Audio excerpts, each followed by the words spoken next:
healthies juga memang punya keluhan nih, lagi nggak enak badan atau sakit gitu, langsung aja bisa berobat ke RSUD Cibinong. Apalagi sekarang RSUD Cibinong sudah bekerja sama dengan berbagai macam asuransi, antara lain Admedica, Aulexa, BNI Life, AXA, BRI Life, ACA, AAA, Afris, Global Excel Prudensial Rawat Inap, FWD, AIA, CAR, Takaful, Jasindo, Prudensial Sinarmas MSIG, Mandiri InHealth, Harta, Ramayana, dan juga Sequis. Jadi kalau healthies punya asuransi tersebut bisa langsung datang ke Poli Eksekutif Azalea kami.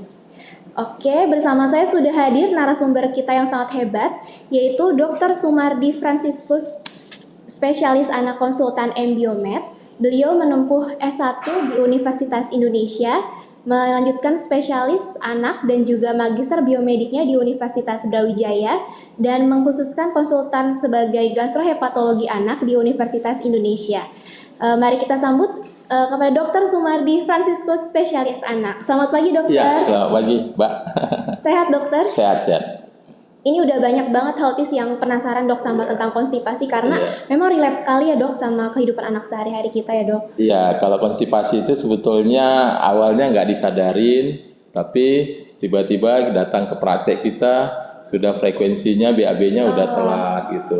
Baik, dok. Sekarang kami persilahkan kepada dokter, dok, untuk menyampaikan materi. Jadi healthies bisa stay tune terus ya bersama kami. Silakan, dokter. Iya, sebetulnya apa sih konstipasi itu, atau dalam bahasa awamnya dibilang sembelit ya. Sebetulnya kalau kita ketahui kalau konstipasi atau sembelit itu lawannya diare. Nah, kalau diare itu kan frekuensinya sering.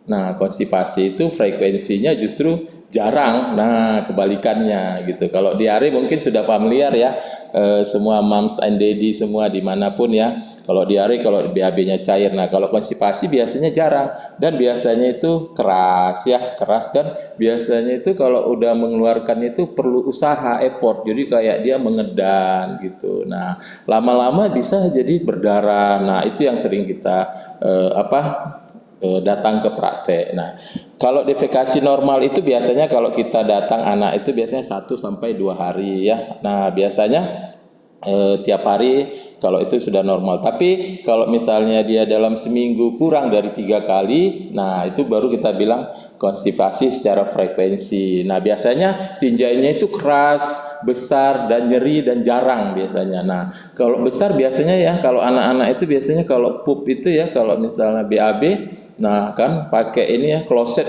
Nah, biasanya klosetnya itu udah langsung penuh gitu. Nah, biasanya kalau datang, kalau saya bilang, kalau ibu-ibunya bilang, dokter ini BAB-nya udah kayak BAB orang dewasa, padahal dia masih anak-anak gitu. Jadi klosetnya itu penuh. Nah, itu juga baru kita bilang konstipasi. Nah, biasanya kalau datang ke praktek saya itu hampir 30% itu datang dengan konstipasi. Jadi misalnya pasien saya 10 orang gitu, itu hampir 3-4 orang itu dengan konstipasi. Kalau saya spesialis anak yang mengkhususkan diri pada bidang gastrohepatologi. Jadi biasanya 3-4 pasien dengan beberapa komplikasinya. Nah, hampir 95% konstipasi itu fungsional. Fungsional itu artinya apa? Tidak ada kelainan organik. Nah, biasanya kalau fungsional itu biasanya dari pola lifestyle aja, dok. Jadi lifestyle yang kurang tepat. Nah, jadi biasanya karena lifestyle yang kurang tepat, nah akhirnya jadi konstipasi anaknya gitu. Jadi awalnya memang sederhana sekali penyebabnya gitu ya. Nah, sebetulnya konstipasi itu kita bagi 3 ya. Biasanya konstipasi yang fungsional akut, nah biasanya kurang daripada 3 minggu ya. Jadi kalau sudah lebih dari 3 minggu kita bilang dia kronik. Nah, kalau misalnya baru yang lagi itu namanya konstipasi organik. Kalau organik biasanya ada penyakit yang menyebabkan dia jadi organik. Jadi organnya, misalnya penyakit pada anak-anak kalau apa, Hirschsprung disease. Jadi kelainan ganglion di ujung distal daripada usus besarnya. Nah, itu bisa juga menyebabkan konstipasi organik gitu ya.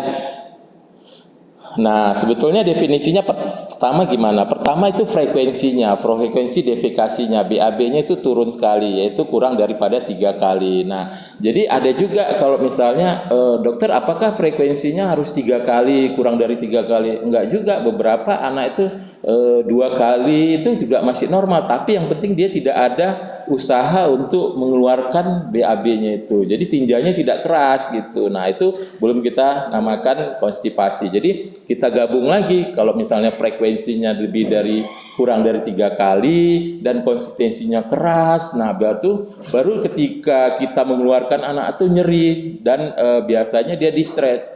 Saya datang, beberapa pasien saya itu datang,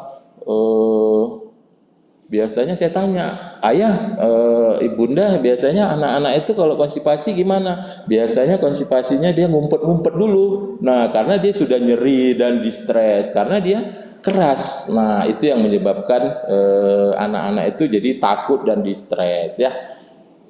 Trauma gitu kali juga. Iya, jadi trauma. Jadi batasannya apa? Ketika ketidakmampuan mengevakuasi, artinya ketika dia masuk ke kolon, di kolon itu adalah jadi kolon itu adalah organ usus yang terakhir untuk pembuangan, dok. Jadi begitu dia tidak bisa mengevakuasi keluar, nah disitulah terjadi konstipasi tadi, nah keras. Nah itu bisa jadi, nah lama-lama kalau misalnya dia sudah nyeri, nah dokter bilang tadi trauma, dia bisa trauma. Nah kalau sudah trauma itu jadi semakin takut. Nah kalau tidak cepat kita lakukan pertolongan, ini bisa berlarut-larut. Saya ada pasien itu bisa sampai 8 tahun, dok. Iya, 8 tahun dia konstipasi terus. Nah itu yang bisa yang ya anak pun jadi pemarah, jadi ya kalau kita bilang itu nggak efektif lagi dia, jadi pertumbuhan dan perkembangan. Kalau kita ketahui kan anak itu terjadi pertumbuhan dan perkembangan. Jadi oke lah pertumbuhannya misalnya sel-selnya bagus, tapi perkembangan emosi, nah itu kurang stabil. Nah jadi tadi frekuensi berhajatnya juga kurang, tinjanya lebih keras dari biasanya. Nah apabila kalau misalnya datang ke praktek, biasanya saya pegang ini perutnya ini, biasanya udah teraba keras, dok. Nah kalau kita ketahui kan organ usus itu kan di perut ya, di perut bagian bawah ya. Nah bisa kita raba itu biasanya anaknya ada keras di situ. Nah itu kita namanya skibala. Jadi skibala itu feses yang mengeras yang tertahan di usus. Nah itu dia. Nah jadi karena dia keras, lama-lama ditahan, akibatnya luka, nyeri. Nah anak-anak timbul distres jadinya, dok. Jadi nah beberapa itu seperti ini, dok. Jadi beberapa datang ke praktek saya itu celana dalamnya itu sudah ada kotoran-kotoran kecil. Jadi sebetulnya feses, namanya enkoperesis. Jadi kecepirit kalau kita bilang. Orang bilang ini diare, tapi bukan.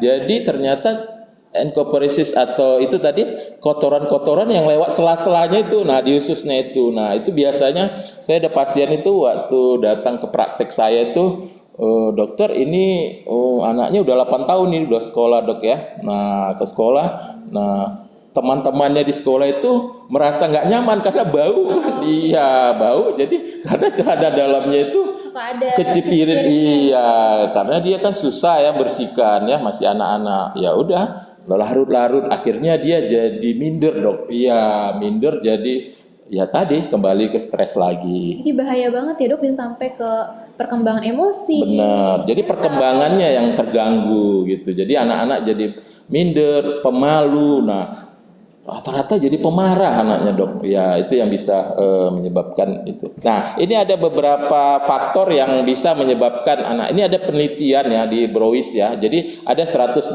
anak itu 2 sampai 7 tahun. Nah ini apa, presipitasi artinya faktor yang mendukung gitu, yang menyebabkan. Nah biasanya orang itu sering karena piknik. Nah saya ada pasien itu, dia itu piknik. Jadi dia orang Jakarta, dia piknik ke Surabaya, akhirnya naik mobil, dok. Nah naik mobil, jadi dalam perjalanan itu otomatis kan lumayan ya 24 jam. Otomatis kalau anak-anak itu kan nahan BAB-nya. Awalnya itu menahan, dok. Nah menahan, karena menahan lama-lama jadi BAB-nya itu keras.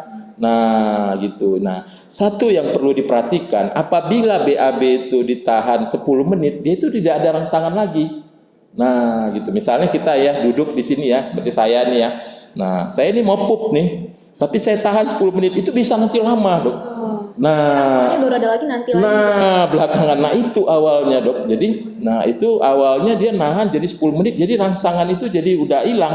Nah, akibat kita tahu kan kolon itu kan untuk absorpsi daripada air ya. Nah, akibatnya feses itu jadi nggak ada airnya lagi, jadi keras. Nah itu, jadi awalnya dia jalan dari Surabaya, dari Jakarta naik bis gitu. Nah mungkin kalau kita di perjalanan itu kan kalau di apa di pom bensin atau apa kan toiletnya kurang bersih ya, Dok ya, apalagi anak cewek itu kan risih ya pupnya ya. Jadi nah itu kebiasaan nahan. Nah lama-lama dari awalnya sebentar ya udah itu triggernya. Jadi orang-orang yang suka menahan, apalagi misalnya dia nonton main gadget. Nah sekarang ini banyak, Dok, yang main gadget juga main gadget.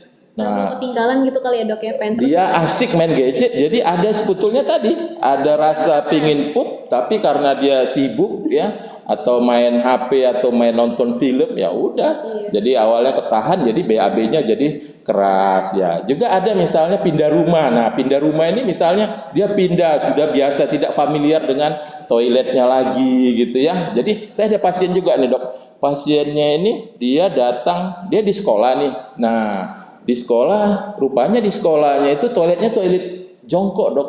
Nah di rumah toiletnya toilet duduk. Nah karena anaknya nggak pernah dia toilet jongkok, nah dia toilet duduk. Nah dia nggak tahu pakainya gitu.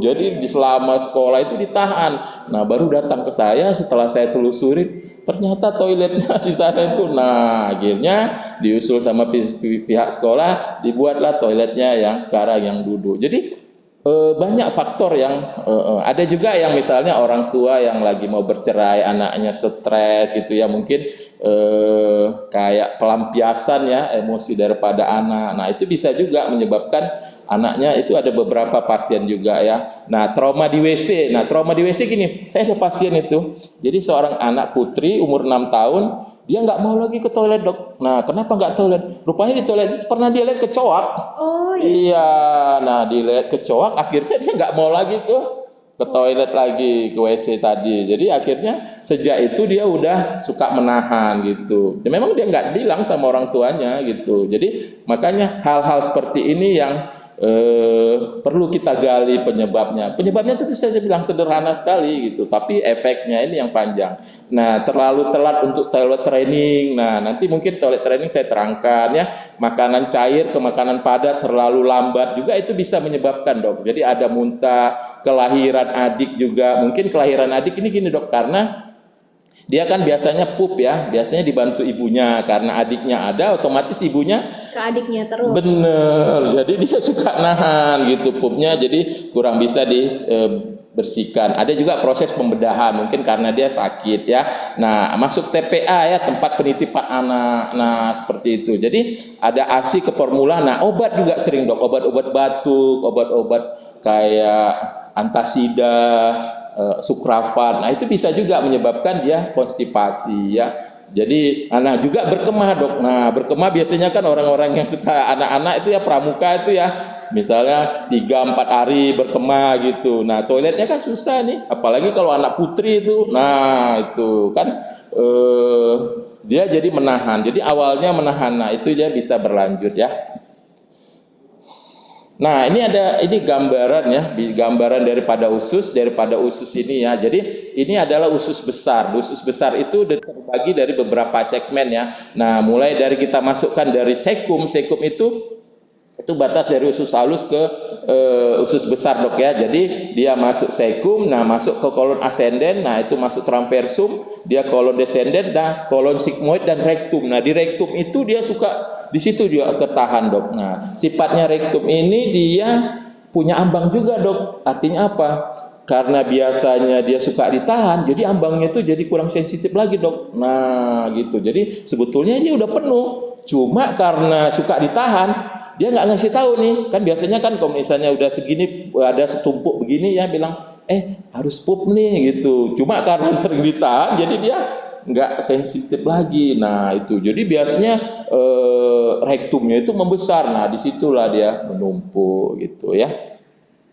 Nah, ini adalah gambar namanya anal skin tag. Ini anak-anak yang khas banget, anak-anak yang sudah sering mengalami konstipasi. Jadi mukosanya itu naik namanya. Jadi timbul ini bukan hemoroid ya, bukan wasir ya. Suka orang bilang ini wasir gitu, bukan. Jadi dagingnya, karena daging itu kan mukosanya kan lunak ya dok ya. Karena dia ketekan, dia maju ke depan gitu. Nah, timbullah jaringan-jaringan seperti ini. Nah, kita bilang anal skin tag ya. Ini tanda-tandanya orang sembelit kayak gitu. Benar dong, ya. Jadi bagaimana tata laksana? Biasanya kalau sudah begitu tadi kita evakuasi dulu, baru kita lihat, kita kasih intervensi diet. Intervensi diet apa? Ya tinggi serat dok, ya buah, sayur. Baru modifikasi perilaku, artinya jangan nahan lagi. Nah kalau hal-hal seperti itu, udah kita suruh, ayo deh kita ke kamar mandi ya. Nah gitu, misalnya ada WC-nya, misalnya ada yang ada binatang apa kita bersihkan lagi ya. Nah obat-obat, nah kita lihat misalnya obat-obat seperti tadi, obat batuk, misalnya obat-obat kayak antasida, sukrafat. Nah itu bisa juga kita evaluasi dan kita kasih juga obat-obat yang untuk membantu dia gitu supaya dia nyaman. Ya banyak obat-obat di apotek ya untuk membantu. Nah baru kita observasi dok. Jadi kita observasi perkembangannya. Nah biasanya sih nggak lama sih. Biasanya sudah bagus ya. Nah ini ada makan-makanan ya, biasanya tinggi-tinggi seratnya. Jadi ada buah-buah brokoli, ada jeruk, pokoknya yang tinggi-tinggi air dok ya. Tinggi-tinggi air yang warna-warna hijau itu biasanya buah-buah yang tinggi serat gitu ya. Oke. Nah ini ada saya beberapa. Nah ini kandungan serat ya, apel kalau satu sedang itu dia 4 gram. Nah itu alpukat setengah cangkir itu 1,7 gram ya. Pisang itu 3, yang paling tinggi itu biasanya buah pir ya. Nah melon itu 6 dok, tapi 3 potong kalau melon itu ya 3 potong. Bayam itu sekitar ada setengah cangkir. Nah kacang merah itu setengah cangkir itu 6,4. Jadi apel ini ya lumayan lah, kalau kita apel kan yang mudah. Kan saya selalu bilang kalau di praktek itu cari buah-buah yang mudah didapat. Kita kan lumayan banyak nih ya di Bogor nih buah-buah ya dok ya. Nah, ada apel, pisang, melon. Wah kalau kita ke toko-toko buah itu dekat rumah saya itu waduh banyak banget buah-buahan, nggak susah gitu ya. Oke, jadi sementara itu aja dulu dok. Mungkin nanti kita langsung tanya jawab aja dok ya. Oke, nanti Ya. kita juga ada, ini biasanya dok sudah ada pertanyaan-pertanyaan yang nulis mungkin healthy semuanya. Kalau ada yang galau, bingung, ini anak saya bener nggak sih, bila suka konsultasi di Instagram kita ya. Komen aja di Instagram atau di Facebook atau YouTube yang kita live saat ini. Oke, masuk ya dok. Tadi kata dokter kan salah satunya adalah tinja yang keras dan frekuensinya berkurang kurang dari Ya, kurang 3 kali ya. Ada juga dok yang kemarin tanya dok, kalau misalkan frekuensi BAB-nya itu sebetulnya cuma 1 kali seminggu, tapi ternyata tidak keras gitu, anaknya juga nyaman aja, apa itu termasuk sembelit juga dok? Nah, jadi kita lihat usianya dok. Nah, kalau itu mungkin usianya 1 tahun ke bawah. Oh gitu. Nah, kalau biasanya anak-anak seperti itu biasanya makan makanan itu diabsorpsi banyak dok. Ya diabsorpsi oleh tubuhnya, jadi BAB-nya jadi berkurang. Tapi rata-rata kalau misalnya di atas setahun itu BAB-nya itu biasanya 1-2 sehari gitu. Jadi kalau ada 7 hari dia nyaman, kalau di atas tahun itu kemungkinan jarang dok. Oke. Iya, nah oke. Tapi kalau misalnya dia di bawah setahun, nah itu 1 kali BAB seminggu. Yang penting dia happy. Happy itu artinya apa? Seperti dokter bilang, anaknya kok perutnya bagus ya, supel gitu ya, tidak kembung, dan anaknya nggak rewel gitu ya. Artinya nggak gelisah. Kan kita lihat bisa anak-anak itu kan rewel ya kalau dia mau pup gitu ya, kayak ada usaha gitu. Kita lihat nggak ada apa-apa, itu normal dok. Jadi ini gabungan dari yang tadi di samping frekuensi ada distress juga usaha dia dok. Tapi kalau dia happy 1 kali seminggu ya udah, saya suka bilang itu happy tummy dok. Jadi ya jadi happy. Jadi ususnya masih oke lah, masih nggak ada masalah gitu, itu masih. Nah kita bilang itu makanan yang dimakannya diabsorpsi sempurna gitu. Kalau kita tahu kan sistem metabolisme itu didigesti, dicerna dulu baru diabsorpsi ya. Jadi proses digestinya bagus, absorpsinya bagus. Nah biasanya sih agak jarang. Tapi kalau itu di bawah setahun biasanya terjadi. Tapi kalau udah setahun ke atas, nah itu pasti ada masalah dok. Ya. Jadi healthy sekalian, jadi bukan cuma frekuensinya aja, tapi juga lihat anaknya lagi ya dok ya. Benar. Apakah kesakitan Nah. atau terasa kayak nyeri, harus mengejan terus-terusan atau gimana gitu ya. Oke, next ada tanya juga dok. Apakah alergi susu sapi itu bisa bikin konstipasi dok? Benar sekali gitu ya. Jadi alergi susu sapi. Nah, diagnosis pertama kalau misalnya di bawah setahun ya dok ya, kalau udah di atas tahun biasanya 70% udah nggak alergi susu sapi lagi. Nah, biasanya itu alergi susu sapi dok. Nah, biasanya kalau sudah begitu, biasanya kita suruh misalnya diet ya pertama. Apalagi kalau dia masih ASI, begini dok. Kalau dia masih ASI pun dia bisa juga konstipasi dok. Nah kita suruh ibunya diet untuk produk-produk susu sapi gitu ya, seperti misalnya keju, coklat, biskuit. Nah itu dok. Nah tapi kalau misalnya dia sufor, nah dia konstipasi.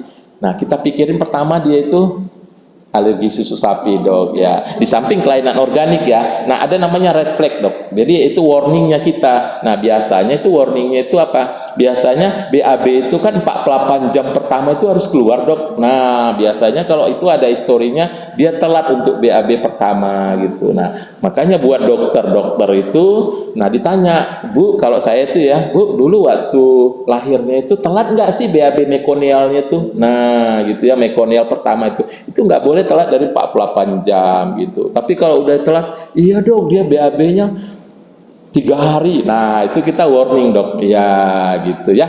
Oke, jadi biasanya kalau susu sufor itu, nah kita lihat ya, pikiran pertama kalau dia misalnya sudah konstipasi, dia alergi susu. Di samping kalau tadi kelainan organiknya, nah biasanya kita kasih yang ekstensif hidrolise dok ya, ekstensif ya. Jadi bukan PHP ya, bukan parsial ya, udah langsung ke ekstensif. Nah kalau memang berlanjut kita kasih ya ke asam amino gitu. Jenisnya beda-beda ya dok ya? Iya benar.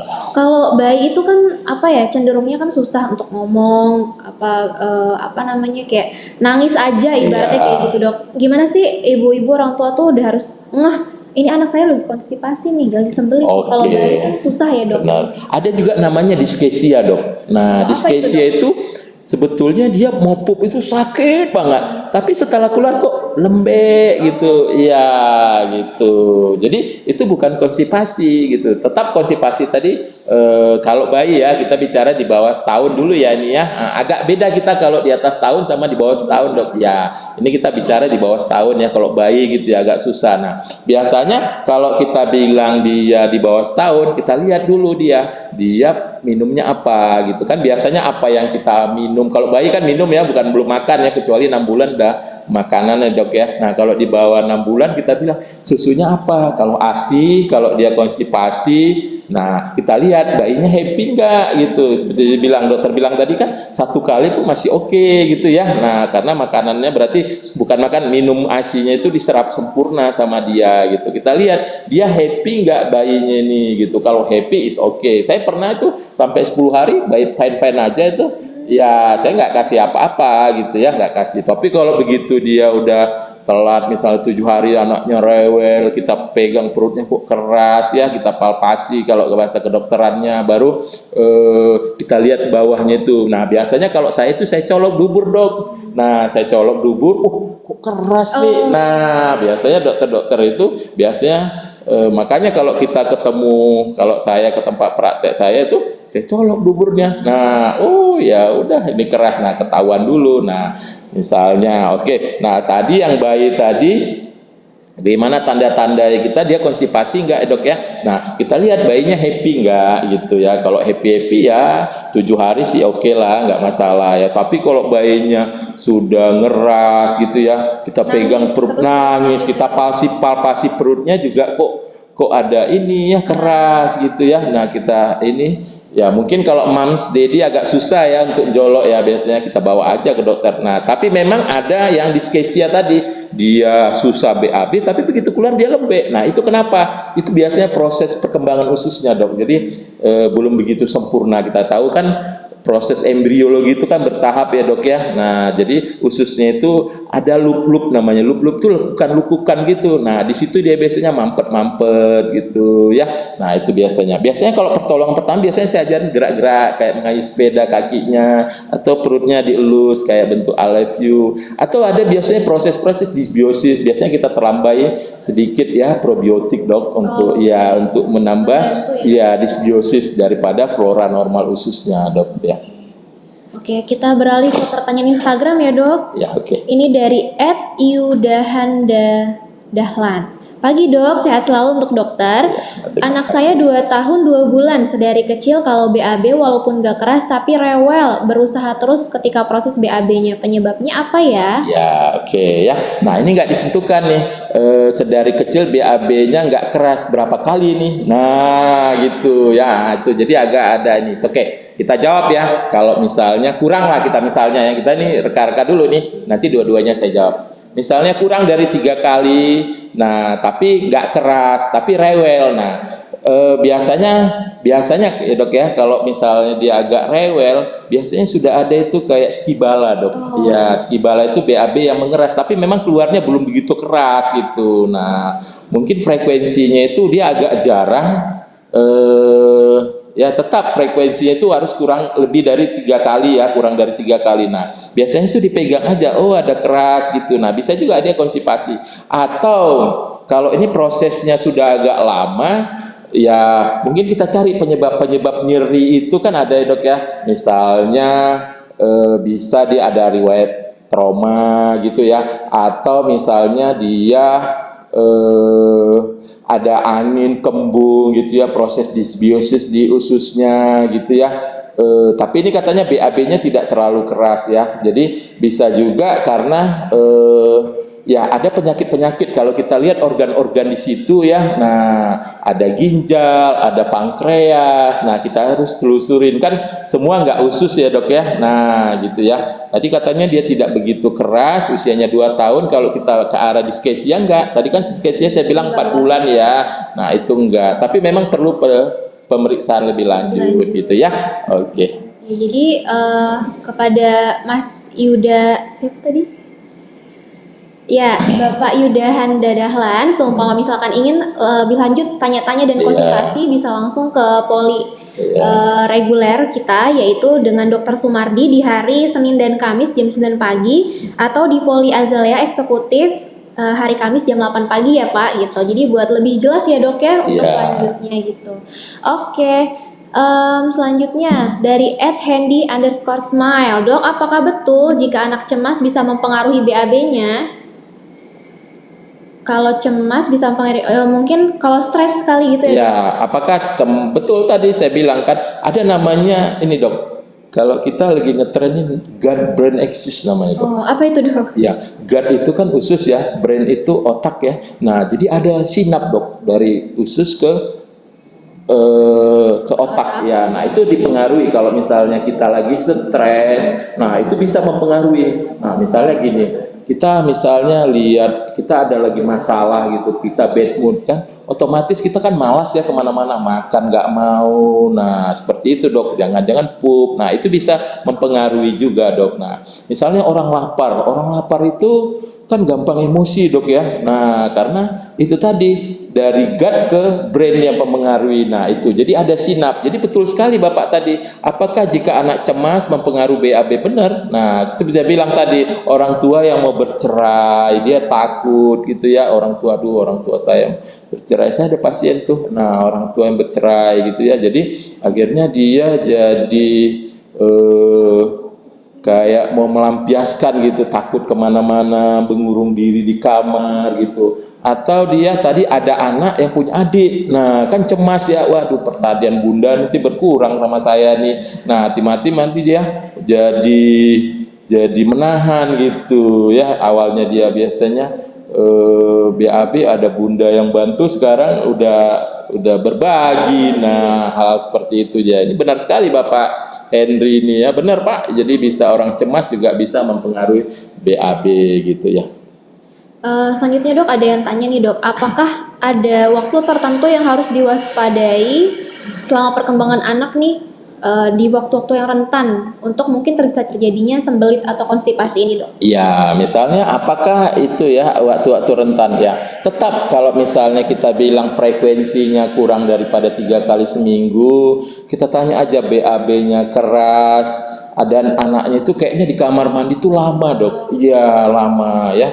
Jadi boleh kita mulai curiga, tanya. Kalau dia cewek mungkin ibunya, bundanya yang tanya. Kalau dia laki, ayahnya. Kenapa kok lama di kamar mandi gitu ya.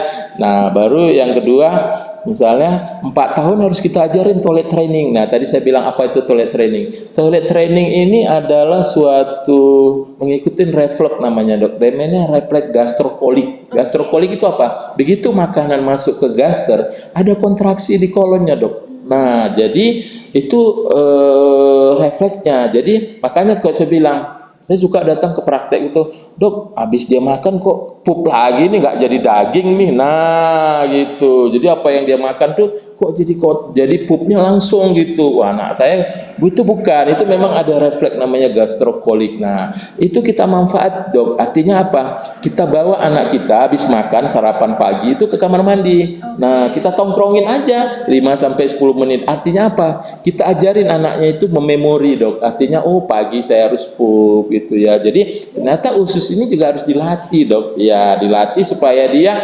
mengerti. Jadi ada pola-pola seperti itu ya. Kalau saya biasanya ngajak, misalnya saya selalu bilang kalau ke pasien ya, ke praktek gitu, saya suruh ke bunda. Kalau dia bundanya anaknya putri, bunda kalau bunda pup diajak dong anak putrinya gitu. Jadi biar tahu gitu pup itu gimana gitu ya. Saya suka pasien tuh bunda mau pup, suruh bundanya ngedan gitu, Dok. Ngedan dia nggak tahu anak-anak gitu. Harus diajarin bener-bener. Bener. Jadi harus dilatih supaya apa? Supaya anak itu kan nggak ngerti sebetulnya. Tapi kebanyakan bunda itu nganggap dia tahu. Anak itu harus diingat, anak itu bukan mini kecil dewasa gitu. Jadi orang dewasa yang kecil bukan. Anak itu anak kecil memang dia. Spesial ya, Dok. Bener, perkembangannya masih pertumbuhan dan perkembangan, otaknya juga masih berkembang gitu ya. Hati-hati ya, kita harus latih. Nah, itu tadi. Nah, kembali ke toilet training tadi. Nah, tiap pagi kita bawa habis makan. Jadi supaya dia memori gini. Oh, saya pagi itu harus pup itu. Jadi ususnya itu dilatih, Dok. Nah, atau misalnya pagi kan suka bangun, Dok ya, sukar ya. Nah, kadang kan bangun jam 10 nih dia. Jadi agak telat nih. Jadi bangunnya kasih malam lah. Jadi habis makan malam bawa ke kamar mandi, tongkrongin aja ya 5 sampai 10 menit, udah harus dilatih. Nah, saya ada pasien kemarin di Poli ya, di Poli Ajalea itu. Jadi dia datang itu, saya bilang, saya kasih bunda ini kok nggak sembuh. Rupanya dia sampai 6 tahun ya, 7 tahun masih pakai pampers. Iya, jadi pakai pampers itu. Ya, Dok, ya, Iya, jadi pakai pampers, jadi dia pup bisa di mana-mana. Jadi nggak ngerti rupanya pup jongkok. Ya, sampling ya harus dilatih gitu. Jadi mungkin bundanya mungkin kurang tahu ya. Nah, saya bilang bunda harus anak itu harus dilatih. Jadi pagi itu harus bawa kamar mandi. Nah, mulai saat itu setelah dia tahu nih, kita terapi. Nah, sekarang udah bagus dia. Jadi kalau dia datang ke Poli itu, aduh Pak Dokter gitu, udah happy banget gitu, Dok. Ya, gitu. Umur paling cepat buat toilet training itu berapa ya, Dok? Sebetulnya nggak ada patokan ya, begitu anaknya udah ngerti ya, Dok ya, udah ngerti. Misalnya ada pasien saya itu 2 tahun itu kan kadang kita lihat anaknya kok udah cerdas gitu, udah bisa kita ajak gitu ya. Ya katanya 2 tahun 3 tahun lah, ya. Tapi kalau udah bisa jalan juga, Dok. Kalau bayi ya kan kita belum bisa jalan atau apa gitu ya. 2 tahun ya 3 tahun gitu ya. Ya 4 tahun udah harus bisa lah, Dok. Nah gitu. Jadi kalau toilet training juga untuk kita mencegah anaknya kalau enkopresis, Dok. Artinya kalau bayi anak itu kencing ngompol ya kita bilang. Nah kalau yang besar itu enkopresis. Jadi kita kan malu juga tuh kalau kita bawa jalan-jalan tiba-tiba anaknya celana gitu kan, liburannya jadi kurang happy, Dok. Ya, jadi kita mau liburan jadi terganggu. Nah, atau kita nginap di hotel atau di rumah keluarga, begitu anak-anak kita pup dia tuh jadi suasana jadi. Nah, itu juga yang kita bantu. Jadi anak-anak itu bisa terlatih. Jadi diusahakan 4 tahun tuh, bunda saya mau pup, ayah saya mau pup. Nah, anak-anak itu udah tahu gitu ya. Ya, Dok. Jadi healthies harus mulai ya, kalau punya anak kecil tadi paling minimal 2 tahun lah ya Iya, dok ya. 2 Terus kalau tahun bisa ya. ya mungkin rentang di antara 4 tahun ke atas Iya. itu udah harus bisa toilet training gitu ya. Oke, selanjutnya dok dari @ipang Bangor Setiawan. Selamat siang dokter, izin bertanya. Iya. Anak saya kalau BAB sampai 10 hari lebih baru BAB. Gimana cara penanganannya dok? Iya benar ya. Kalau udah 10 hari ini kelamaan, tapi nggak disebutnya umur berapa nih ya? Oh iya. Iya gitu ya. Mungkin Bapak Ipang. Nggak apa-apa. Oke kita jawab ya. Tadi kita batasnya 1 tahun dan di atas tahun ya. Nah kalau di bawah setahun gimana? Kalau seperti tadi, kalau dia 10 hari, tapi kalau anaknya happy gitu ya. Tapi 10 hari ini udah kelamaan biasanya. Kalau udah 10 hari udah saya lakukan ini ya. Kita cari ini penyebabnya gitu. Kalau 1 tahun. Tapi kalau dia di atas setahun, 10 hari biasanya anaknya itu. Nah, saya ada pasien itu sampai 1,5 bulan nggak pup dok. Oh, iya, itu orang tuanya nggak ada. Iya, udah dibawa ke rumah sakit. Nah, akhirnya dibawa ke rumah sakit, kita bantu untuk ngeluarin. Mungkin dia udah nggak bisa lagi. Istilahnya kalau orang melahirkan tuh, ampun deh, saya udah nggak kuat lagi ngeluarin bayinya. Akhirnya dioperasi gitu. Nah, akhirnya waktu itu ya kita bantulah pakai alat gitu ya. Nah, kalau sudah 10 hari dia belum pup ya kita cari tadi. Nah, pertama tadi kalau misalnya udah 10 hari, nah rektumnya itu kita evakuasi dulu dok, kita keluarin supaya jangan buntu gitu. Setelah itu baru kita kasih obat nanti gitu. Jangan dikasih pepaya atau misalnya yang tinggi serat kalau dia lagi buntu dok.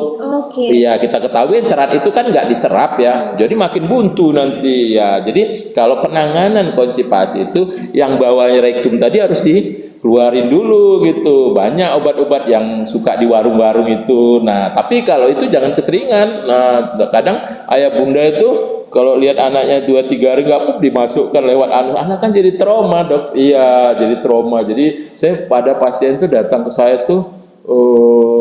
Dia udah seminggu, dia ngelihat saya dia udah takut, apalagi lihat saya pegang untuk memasukkan mengeluarkan, waduh udah nangis. Akhirnya ya kita kan ada teknik sendiri ya supaya dia jangan nyaman. Yang penting anak itu nyaman dok, artinya dia nggak merasa kesakitan, artinya pola-pola dia menahan tadi kita bilang siapa namanya, misalnya kita bilang kalau lagi main, kalau pup aja gitu, jangan suka ditahan. Atau misalnya lagi bepergian gitu ya, kita carilah misalnya ya pom bensin atau apa yang kan sekarang ini banyak ya supermarket ya yang bersih-bersih ya. Rata-rata supermarket kan ada ininya ya, kamar mandinya ya. Biasanya saya selalu bilang itu, kalau anak-anak saya itu ada juga anak saya yang masih kecil tuh, dia kalau misalnya dia mau pup ya udah, ayah saya mau pup nih, nah udah tahu gitu. Harus dibiasain ya, bener kan saya bilang tadi toilet training, karena dia tiap pagi sudah terbiasa pup gitu, kita udah tahu pagi belum pup nih, nah gitu ya,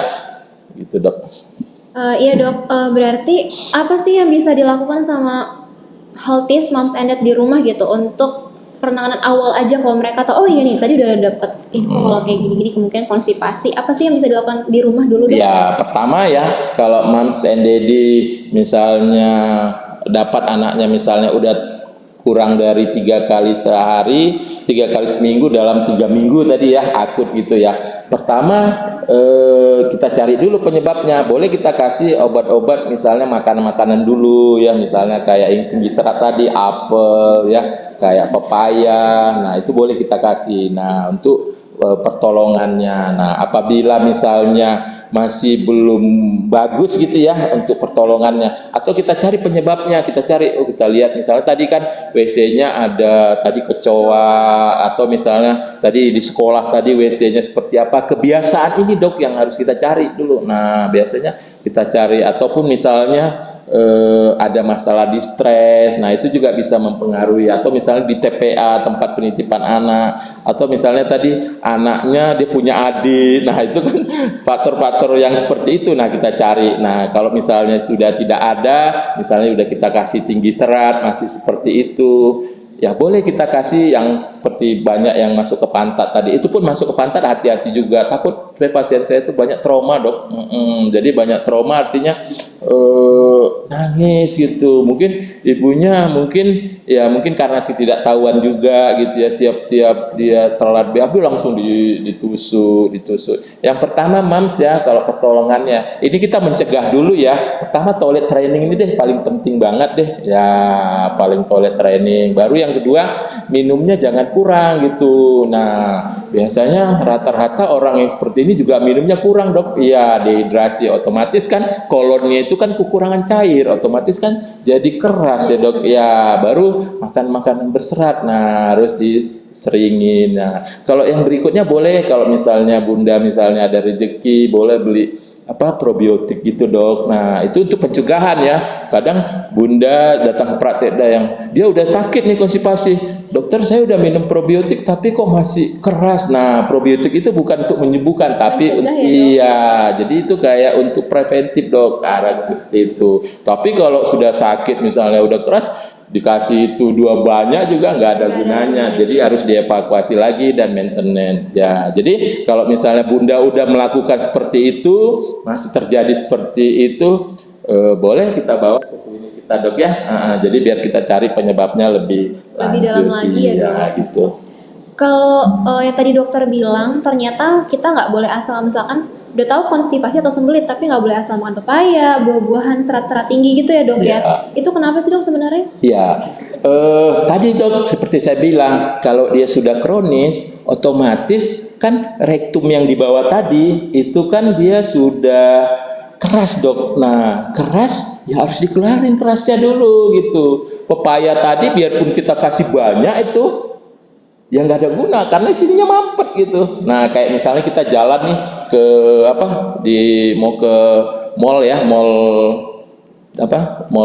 Cibinong itu. Nah di duluan KS Riyadi itu mampet kan, kita nggak bisa jalan nih. Nah mampetnya dulu kita keluarin baru bisa itunya seratnya tadi gitu. Jadi pertolongan untuk udah konstipasi yang udah buntu tadi, dia buntu dok itu ya harus dikeluarin dulu. Nah keluarin tadi yang tadi pakai colok-colok itu. Nah itu kalau itu udah turun, nah baru kita kasih serat. Tapi sementara itu dia belum lembek gitu ya dok? Belum buntunya tadi belum wah nggak ada guna dok. Iya gitu. Jadi moms and dad juga harus tahu kapan kita harus kasih serat tinggi, kapan pokoknya jangan pas lagi buntu deh mampet itu ya. Pas lagi sembelit atau lagi buntu lagi susah keluarin itu bukan tempatnya ya dok ya. Itu tempatnya malah di pencegahan.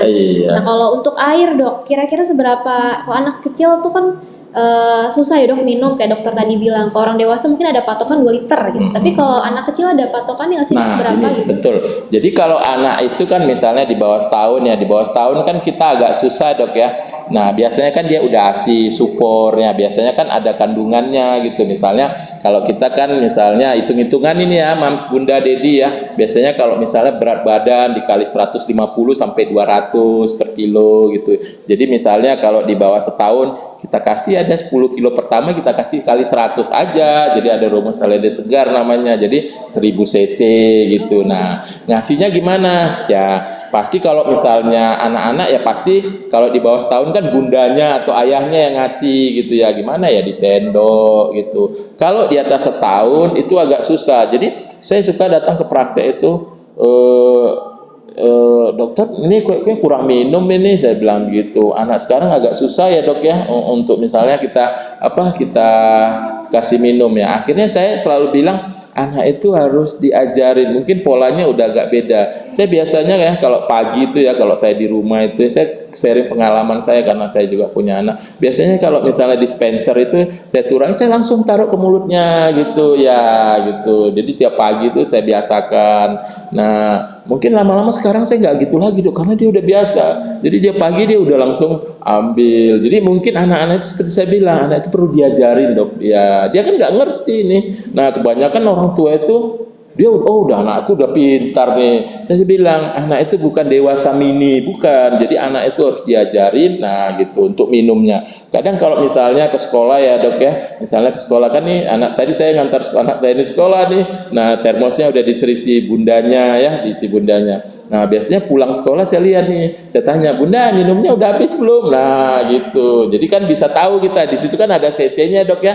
Nah Bunda udah habis, iya udah habis biasanya. Nah yang ketiga, biasanya anak-anak itu suka dikasih reward dok. Reward artinya dikasih apa ya? Dikasih, Penghargaan atas iya capaiannya. Itu anak itu sangat sangat apa? Mungkin sifat manusia dok ya, senang dihargain ya. Jadi anak-anak itu saya selalu bilang gitu, misalnya di habis minumannya itu saya kelas, waduh ini besok kita makan di sini nih ya gitu, atau besok kita jalan-jalan, waduh jadi dia ada semangat ya dok ya. bener, jadi kembali, tapi dia udah berprestasi, sudah bikin bagus, kita nggak kasih reward, nah itu kurang bagus buat anak-anak. Anak-anak itu perlu dikasih harapan, bukan harapan sih, dikasih kayak penghargaan bahwa atas capaiannya gitu dok. Itu membantu sekali dok, pengalaman saya. Berarti yang peran orang tua tuh sangat Oh iya, sangat besar sekali. Jadi kalau saya bilang ya, misalnya datang anak dengan sensipasi, saya tanya, kan sekarang banyak nih ya bunda yang kerja juga ya, ayah yang kerja juga gitu ya, kan agak susah nih ya, misalnya dia pagi dia siapin mungkin buat ininya ya, kidinya ya, anaknya gitu ya, siapin baru diantar ke sekolah, baru pulang sore gitu ya. Ya saya bilang ya Bunda, ini kan pengobatannya mungkin 2-3 bulan gitu ya. Bunda bisa maintenance-nya bagus nggak? Nah, harus diikuti karena anak-anak ini dukungan orang tua itu sangat penting sekali ya. Karena yang memberi obat itu orang tua semuanya. Tapi saya ada pasien tuh orang tuanya mungkin ya mungkin karena kurang mengerti juga ya dok ya, jadi agak lama gitu. Jadi saya bilang ini peran orang tua nih sangat penting sih ya, untuk karena dia kan masih kecil dok ya, jadi kan belum tahu, kadang mau ngambil obat juga dia nggak tahu, salah-salah ambil obat nanti yang lain diambil gitu ya. Oke, Healthies, jadi kalau seumpama masih ada keluhan, pertanyaan, konsultasi, langsung boleh banget datang ke RSUD Cibinong, ketemu sama Dr. Sumardi, spesialis anak konsultan Embiomed, di hari Senin dan Kamis, yaitu di poli reguler anak ya, jam 9 pagi ya dok. Kemudian untuk di poli eksekutif azaleanya, jam 8 hari Kamis gitu. Selanjutnya ada lagi nih yang tanya dok, ada nih anak-anak yang sembelit sama orang tuanya, dikasih sabun dok dari pantatnya itu. Iya. Itu gimana sih dok sebetulnya? Boleh nggak sih? Saya ingat tuh dulu, nggak saya sih, dulu waktu saya kecil tetangga saya itu dia colok, wah anaknya menjerit-jerit dok, wah kan perih itu dok, iya di Tadi trauma juga ya dok iya ya? benar trauma. Saya punya pasien itu, punya pasien datang, pasien itu udah umur sekitar 16 tahun ya, kan kita sampai 18 dok ya kalau anak itu ya. Saya bilang dia konstipasi juga, dia cerita gitu, rupanya dulu suka dijolok-jolok sama bundanya pakai sabun, perih banget itu dok, perih banget, akhirnya dia trauma, akhirnya sampai konstipasi berlarut-larut itu. Nah jadi kalau bisa jangan dikasih sabun lagi gitu ya, nah itu bikin perih. Nah, bikin anak juga trauma gitu kan, dijolok ya dok ya, ke anusnya. Kita tahu anus itu kan mukosanya itu kayak ya kayak lunak ya dok ya, sementara sabun itu kan lumayan keras. Nah dijolok seperti itu kan dia perih sekali, nah gitu, jadi bisa juga iritasi, bisa juga luka dok dia gitu ya. Jadi kalau udah luka begitu ada robekan di situ, wah udah jadi bukan solusi. Mungkin tipe-tipe orang dulu kan mengancam ya, jadi kayak menakut-nakutin. Tapi sekarang nggak boleh lagi ya, anak itu kan harus happy, harus apa, harus ya dia juga berproses dok ke arah yang lebih bagus ya. Artinya jangan ancam-ancam gitu deh. Nah itu kurang bagus ya buat perkembangan anaknya gitu. Anak diberi suatu kepercayaan, kalau misalnya kita seperti ini ya kita harus tanggung jawab ya. Ini minum, makan serat, nah itu lebih bagus daripada kita ancam-ancam nanti saya tusuk ya sabun ya, nah itu jadi anak jadi trauma. Malah kalau dia keras kita paksa begitu kan bisa robek dok. Iya, jadi namanya prolaps dok, jadi prolaps itu keluar itu dok. Saya ada pasien dulu begitu, waktu saya masih sekolah dia keluar gitu karena mungkin keras banget. Ada yang sampai berdarah-darah dok, mungkin keras dipaksa, ayo pup gitu, sambil di ini apa ayahnya megang cemeti gitu, waduh, jadi kayak mau di iya gitu, kalau nggak pup, aduh ya itu nggak lagi dok ya. Ada lagi dari Instagram dok yang tanya, @pegiandria. Dokter izin bertanya, apakah susu formula mempengaruhi pup anak? Karena anakku setelah minum susu formula, pupnya jadi keras. Nah, kembali tadi, pup itu sebetulnya ada 3 dok ya. Nah, ada namanya standar formula, kok pup 3? Susu itu ada 3 ya, susu formula itu ada 3 ya. Ada standar formula, ada yang spesial formula, ada yang advance formula gitu. Jadi kalau misalnya kita kalau standar ya yang biasa lah. Nah yang spesial ini dok, spesial ini biasanya ada kondisi-kondisi khusus. Misalnya kalau anaknya misalnya alergi susu gitu ya. Kan saya bilang tadi alergi susu sapi bisa juga menyebabkan konstipasi ya. Nah ini bisa dia. Jadi bisa memang saya bilang susu yang bisa. Nah yang kedua bisa juga ada beberapa formula. Misalnya formula A itu ya. Misalnya di anaknya itu nggak alergi susu dok. Tapi formula A dia. Nah, sebetulnya suka nih datang ke praktek nih, dokter gimana sih pemilihan susu formula yang baik ya? Saya selalu ajarin. Pertama itu pemilihan susu formula yang baik itu pertama dia mau minum dulu dok. Iya, mau Yang minum. dia suka gitu ya? Iya, bagus tapi nggak mau minum kan mau itu ya nggak ada guna gitu ya. Nah, mau minum dulu. Nah, yang kedua beratnya naik dok. Iya, saya ada pasien tuh mau minum berat mau minum tapi beratnya nggak naik gitu, suka gitu. Nah, beberapa begitu. Nah, dia mau minum beratnya naik. Yang ketiga efek sampingnya ringan dok. Saya ada beberapa pasien tuh mau minum beratnya naik tapi BAB-nya itu keras gitu. Nah, gitu. Pemilihannya benar harus jeli ya dok? Iya, cuma kalau ada dia minimal, ini lain ya, lain dari kalau dia bukan alergi susu sapi dok ya. Kalau udah alergi susu sapi kan kita Beda ganti ke lagi. iya, beda lagi gitu. Ini kalau yang susu standar tadi dok. Nah, tadi pertama dia mau minum, beratnya naik dan efek sampingnya ringan gitu. Ada saya itu mau minum, beratnya naik tapi kadang BAB-nya hijau gitu. Jadi ayah bunda itu suka nanya dok BAB-nya hijau, saya nggak suka, pokoknya BAB-nya kuning gitu. Nah akhirnya diganti. Jadi sebetulnya susu formula itu sebenarnya sama, semua udah standar ISO ya, cuma mungkin ada kandungan laktosanya yang lebih tinggi, kandungan lipidnya lebih tinggi, lemaknya gitu. Jadi kita tinggal lihat aja gitu dok. Dok, kembali lagi nih ada lagi yang tanya. Kan katanya tadi ayah bunda boleh memberikan dulu mungkin kayak semacam laksatif tadi itu ya dok. Itu yang aman tuh yang seperti apa dok? Apa boleh asal beli atau yang harus diresepkan dokter baiknya dok? Ya betul dok, pertanyaannya bagus ya. Laksatif itu ada 3 dok. Ya laksatif osmotik. Nah yang kedua laksatif stimulan. Nah yang 3 itu laksatif oil. Nah yang beredar itu yang 2 ini dok, laksatif osmotik sama stimulan gitu. Nah kalau yang laksatif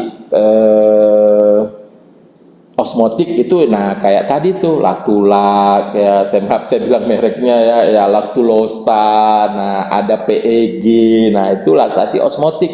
Nah kalau laksatif stimulan itu yang masukin ke pantat itu dok, yang kayak bentuk torpedo itu. Nah biasanya stimulan itu biasanya dia sakit dok, karena dia maksa kan ususnya diperas, distimulasi dok. Nah gitu. Kalau osmotik dia sifatnya menarik air. Nah, yang paling safety itu memang dia laksatifnya yang osmotik itu, bukan yang stimulan. Nah, tapi kalau memang agak keras, ya kita kasih yang stimulan. Tapi itu dokter aja nanti yang nerangin. Kalau di sini nanti, ya ayah PD nanti jadi salah ini, iya salah beli. Ini apalagi yang stimulan, apalagi yang osmotik, apalagi yang oil tadi. Saya bilang begitu. Nah itu, jadi biasanya kalau ayah bunda mau ya kasih yang osmotik aja kayak Lactulosa gitu. Cari aja misalnya Lactulosa, ya. Tapi misalnya dokternya yang menerangin gitu, nanti suka itu dikasih itu yang stimulan nanti. Wah stimulan memang bisa, tapi aduh anaknya itu dok trauma ya. Pantat dan satu lagi itu tadi dok apa dia keras ususnya, jadi dia iya mual. Jadi saya pasien itu habis masuk memang jadi pup, tapi selama 10 menit tuh aduh sakit, ini ya kayak diperas gitu dok. Melilit gitu ya, bener melilit, jadi nyeri banget, itu nggak nyaman buat anak-anak, bisa trauma juga dok ya, gangguan perkembangan juga akhirnya dok. Jadi ayah bunda jangan asal beli ya, kalau emang udah ada keluhan seperti tadi langsung aja datang ke dokter dulu Ya, untuk konfirmasi dan konsultasi ya. Untuk dokter Sumardi sendiri seperti yang sudah kita sampaikan tadi ya, ada di poli reguler hari Senin dan Kamis jam 9 pagi dan poli azalea jam 8 pagi hari Kamis juga. ya. Oke. Selanjutnya dok, ada lagi nih, banyak antusiasnya tinggi sekali nih dok, Oh iya, banyak iya, yang nggak tanya apa-apa, nih, dok. kita selesaikan. Kalau tadi yang tanya tentang serat dok, tentang serat makanan itu ada buah tuh harus per hari itu berapa gitu, ada Iya, nggak dok? benar. Timbangannya atau gimana Benar, baiknya dok? jadi benar. Tadi sebetulnya ada, saya mau masukkan tapi takut kepanjangan slide saya. Jadi rumusnya gini Bunda, jadi 5 ditambah umur. Nah, itu kebutuhan serat kita. Jadi misalnya umur kita 6 tahun ya. Seperti saya nih, umur saya 17. Enggak ya. Enggak. 17 plus. Jadi misalnya umurnya 5 tahun gitu ya, 5 tahun. Nah ditambah 5 ditambah umurnya. Jadi 5 ditambah umur. Jadi kebutuhannya sekitar misalnya 6 tahun jadi 11 ya, 11 gram. Tadi kan ada itu yang saya tadi slide-nya tadi.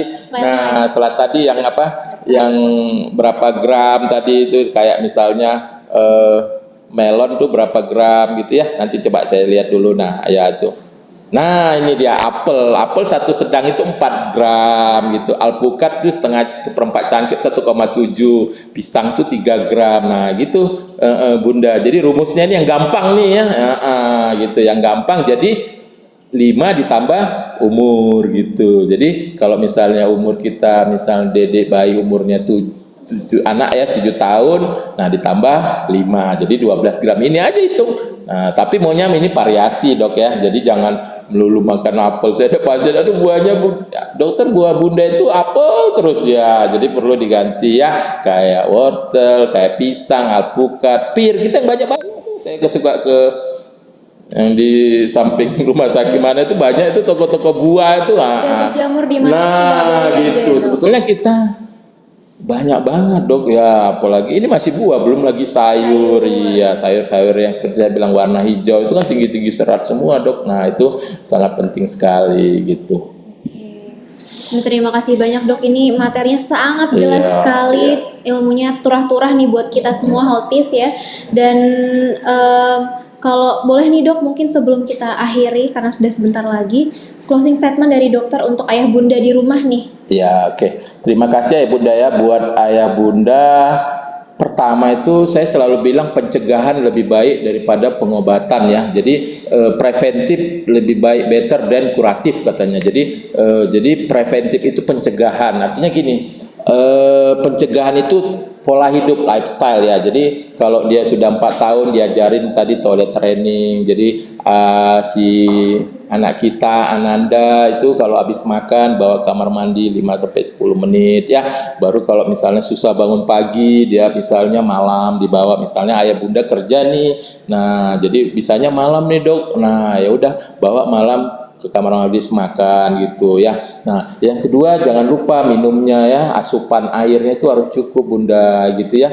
Cukup nih saya kasih rumus aja, dia pakai LED 10 kg pertama dikali 100, setelah itu dikali 50. Nah, kalau udah di atas 20 dikali 20. Jadi misalnya kita kasih soal nih ya, beratnya 20, berapa nih dokter kebutuhannya? 10 kali 10 pertama 100 tambah 10 kali kedua 50, jadi 1500 gitu ya. Lebih gampang. Jadi airnya harus cukup nih 1500. Bagaimana kita cara cukupnya? Seperti saya bilang tadi ya, kita bantu anak kita kasih ke mulutnya. Awal-awal anak itu harus dilatih. Saya selalu bilang anak itu bukan dewasa yang mini ya. Jadi harus ada dilatih untuk perkembangan dan dilatih untuk polanya ya, supaya dia bisa nanti terbiasa gitu. Kalau dia sekolah kita lihat termosnya sudah terisi, sudah diisi, bisa diminum nggak habis, kita lihat. Nah yang ketiga, jangan lupa kalau anak-anak kita misalnya seperti sudah berhasil begitu, boleh kita kasih reward ya bunda. Saya lihat orang-orang tua kita sebetulnya mau sih, cuma nggak tahu kali ya. Jadi kita kasih reward kepada Ananda ya, itu membantu kepercayaan mereka bahwa apa yang mereka lakukan itu sudah berhasil ya. Yang keempat, untuk makan makanan yang tinggi serat tadi, kayak buah, sayur yang warna hijau, yang tadi saya bilang apel, pir, ya melon, nah itu ya pepaya, nah itu buah-buah yang tinggi serat. Tapi misalnya kalau misalnya dia seminggu kurang daripada 3 kali dan sudah berlangsung lama, ya bolehlah dibawa ke dokter ya, nanti bisa kita cari penyebabnya yang lebih pastinya lagi gitu ya. Oke. Oke, terima kasih dokter buat healthy semua. Terima kasih juga udah menonton acara kita hari ini selama 1 jam. Jangan lupa buat healthy yang memang memiliki asuransi yang sudah bekerja sama dengan RSUD seperti Alt Medica, Aulexa, AXA, BRI Life, BNI Life, ACA, AAA, Afris, Global Excel, AIA, FWD, CAR, Takaful, Jasindo, Prudensial, Sinarmas MSIG, Mandiri Health, Harta, Ramayana, Sekwis, boleh langsung datang ke Poli Azalea di Poli Eksekutif kami untuk berobat gitu ya. Dan jangan lupa juga buat healthies yang tadi mungkin sudah dengerin acara kita sepanjang 1 jam ini, kalau ada keluhan dari anaknya, ayah bunda khawatir tidak bisa menangani, langsung aja datang ke RSUD Cibinong, ke Poli Anak Dr. Sumardi di hari Senin dan Kamis jam 9 pagi dan di Poli Eksekutif Azaleanya hari Kamis jam 9 pagi juga. Terima kasih healthies. Wassalamualaikum warahmatullahi wabarakatuh.